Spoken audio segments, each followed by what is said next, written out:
पर बोलाई हो। तू ही मोरी रानी आसे रानी आहो, तू ही ने मोरी रानी आहो, तू ही ने मोरी रानी आहो।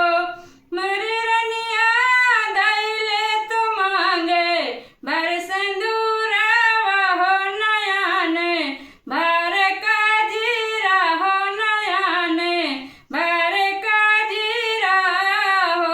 मोरी रानिया पहिर ले तू चाटा के चुंदरी हो, जीजा की सजिया जाती हो, जीजा की सजिया जाती हो।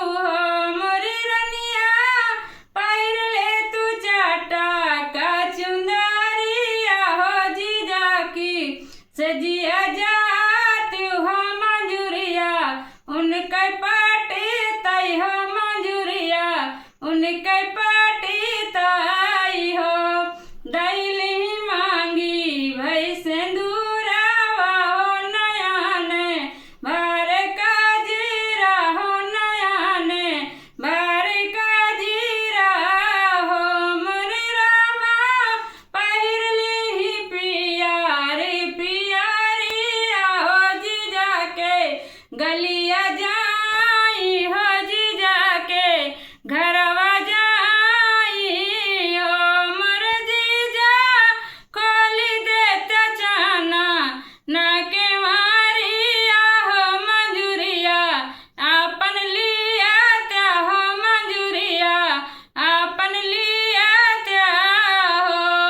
तो ही मोर सारा हज से सारा हज हो, तो ही ने मोरी सारे हज हो। मोरी सारे हज राखी दिहलु हमा रही मानावा हो, मंजूरिया नाही लिया बई हो, मंजूरिया नाही लिया बई हो।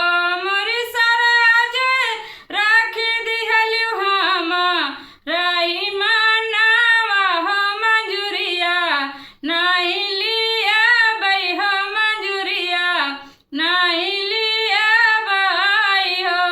दीदी बहनी भैया हमारा सोहर अच्छा लागो तो कमेंट में आप सब जरूर बताइए।